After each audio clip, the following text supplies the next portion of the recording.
In here. Carl, thanks for having me on. All right, so let's get right to this. I want to take a look at our Strategic Petroleum Reserve right now.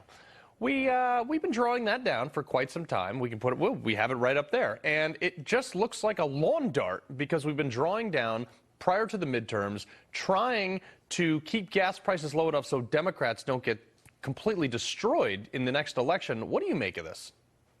Well, Carl, let's be really honest here. Just look at the data, okay? Under President Trump, the Strategic Petroleum Reserve, the SPR, was at a high of 695 million barrels. Today, as you mentioned, it's 416 million, which is a 40% reduction. Never mind the 10 million more they're going to take out.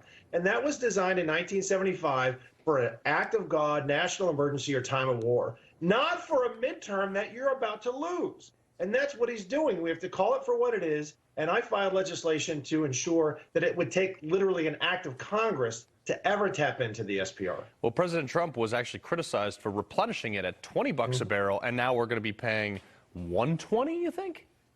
Well, President Trump's a businessman, and Joe Biden has signed how many fronts of paychecks in his entire life?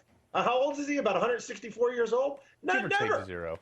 We're rounding errors, right? We don't know. So President Trump bought at 20, and then they could sell it at 120 if they wanted to. And, you know, here's another thing we have to think about from a strategic perspective.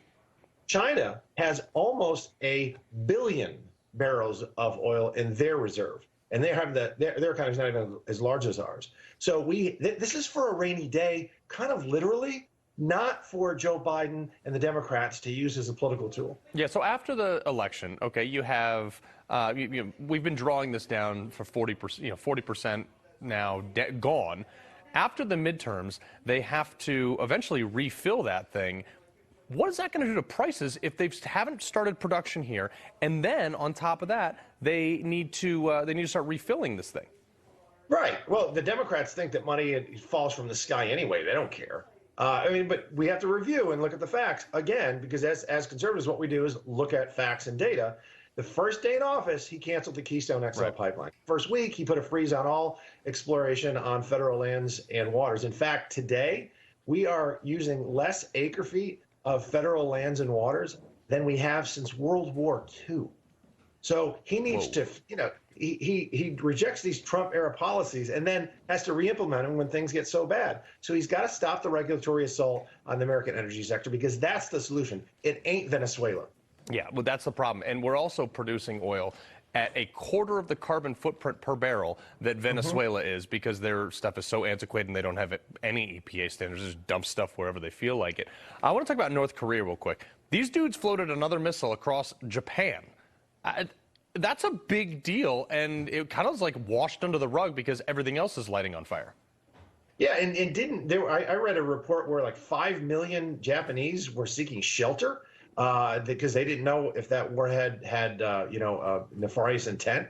North Korea, as we all know, is a rogue regime, but this is the difference. President Trump, for 4 years, projected strength. Vladimir Putin didn't invade any countries, and he did under Bush and Obama and Biden, but not Trump.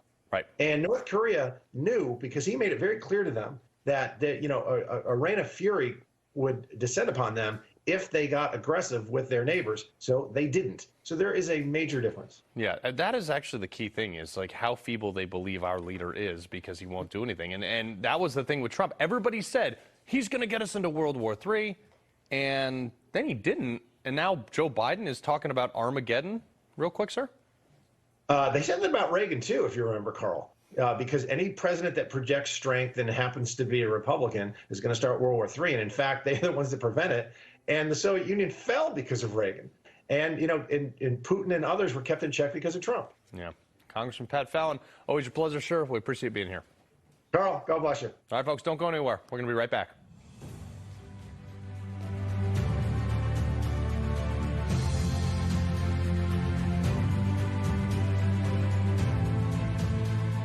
Greta Van Susteren is back. She's on Newsmax, giving you the really big story.